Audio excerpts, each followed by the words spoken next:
I use the internet so much. So I went to answers.com, went to the free dictionary, and there was a couple other places that I went, and they all agreed. So I figured their definition must be accurate. It says, first thing, the reverent love and devotion accorded a deity, just like this gentleman said here. It says actually to an idol as well, so worship could be given to an idol or to a sacred object. It's continuing on the ceremonies, prayers, or other worship forms by which this love is expressed. And the last definition, or two definitions here, is ardent devotion or adoration. And I think that pretty well sums it up.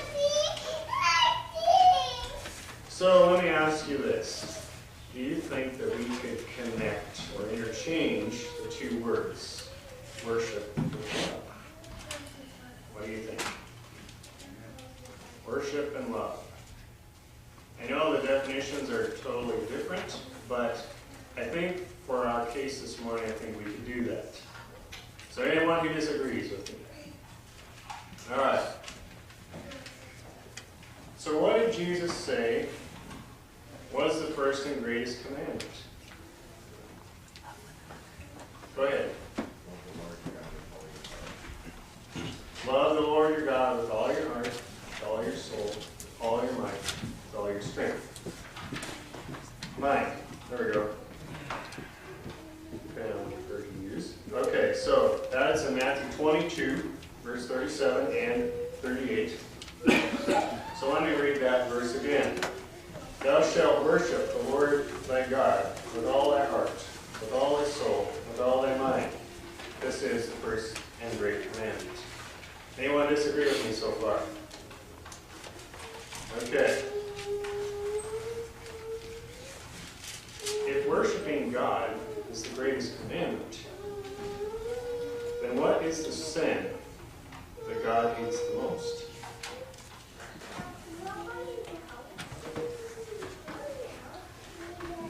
So, yes? Sin God hates the most, pride.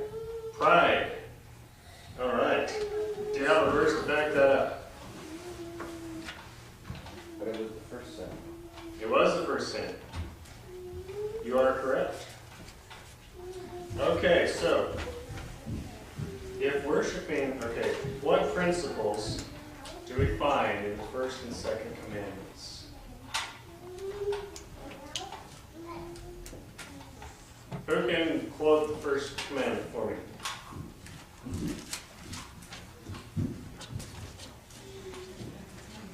There you go.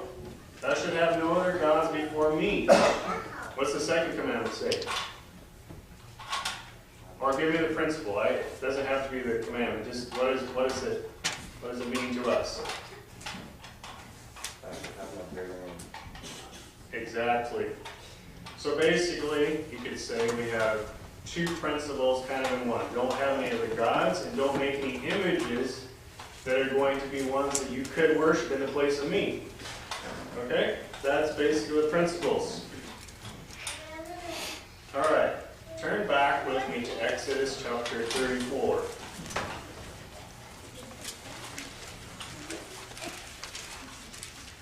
Exodus chapter 34, and start with verse 13.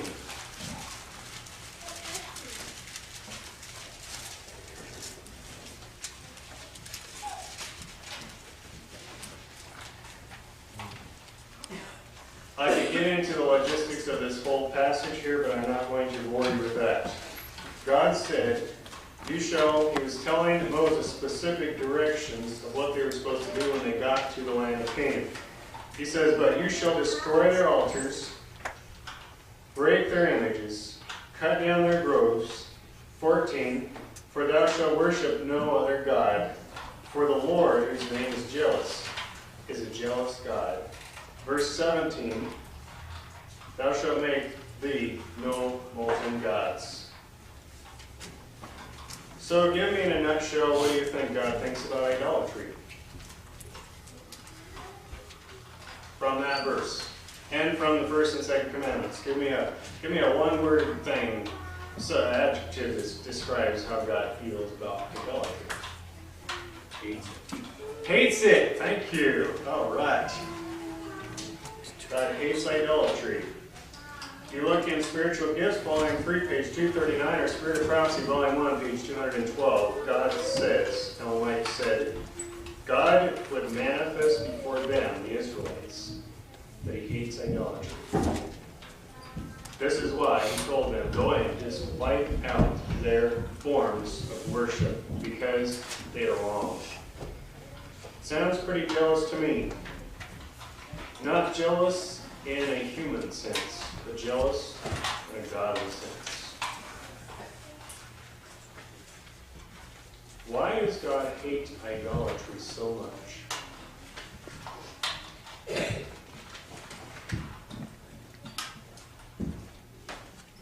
He's a jealous God because he has created us. He has given us life.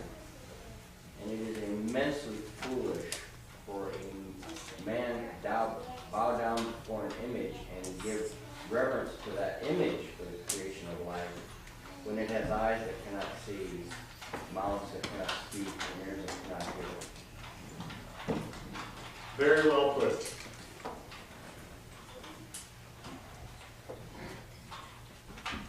So why would God want to guard our worship of him so carefully? Couldn't he just say, let them do what they're going to do, I don't really care? Now for some heavy questions. Are you ready for this?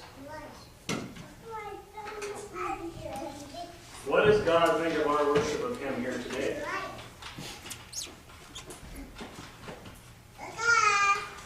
Is there a right or wrong way to worship God?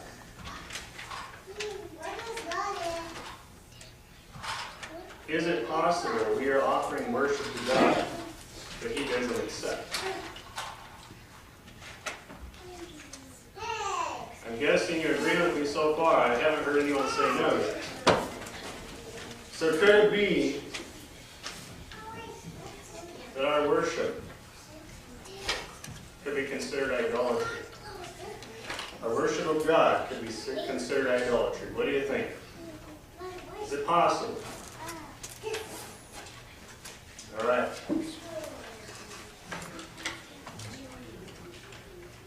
So I guess the worst question of them all is, how do we know that our worship of God is real, is genuine? How do we know? Unlike the Western culture.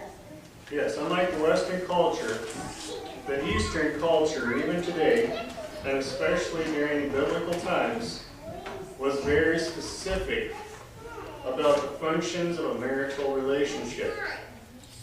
A couple's sole purpose of existence was bound up in the goal of reproduction. If a woman was unable to bear a son or children at all, she was ashamed to herself and to her husband. Abraham and Sarah had longed for children, especially a son, for decades. At the time when it finally seemed like God's promise had been fulfilled,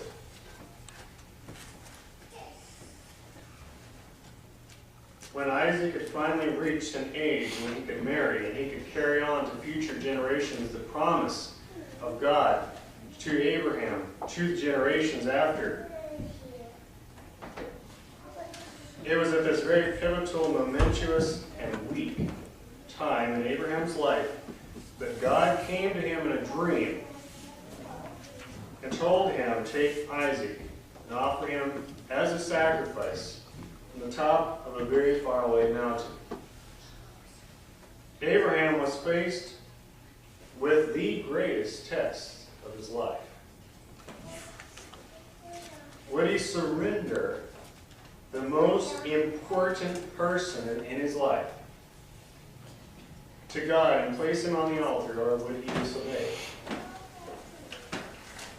Notice the words spoken to Abraham on the mountaintop. As you know, Abraham chose to surrender that most important person in his life and place him on the altar. We read the scripture, Genesis 22:12.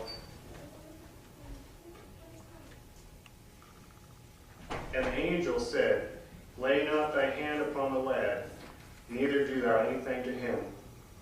Listen to the next couple words. "For now I know that you fear God, seeing thou hast not withheld thy son, thine only son, from me."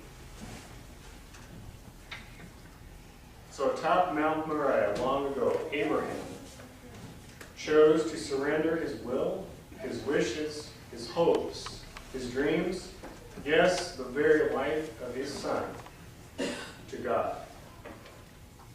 It was in that moment, as he lifted the knife in obedience to God's command, that his hand was stayed.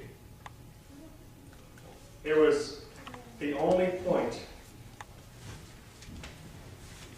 It was only at that point that God knew that Abraham had finally passed the test and had made that full surrender.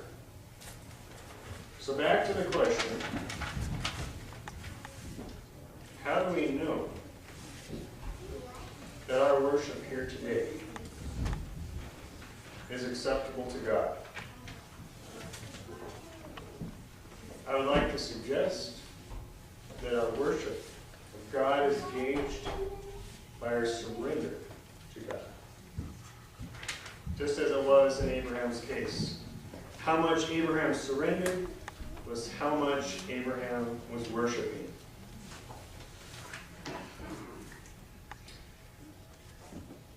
Our worship of God is gauged by the surrender of ourselves, our lives, and everything that we own or possess back to God.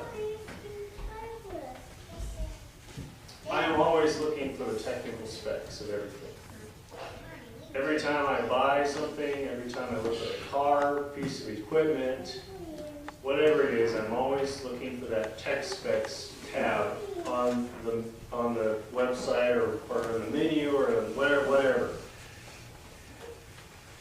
And if you're looking for the technical specifications for worship, I believe it simply means placing ourselves on the altar.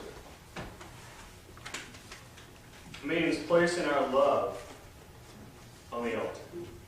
It means placing our faith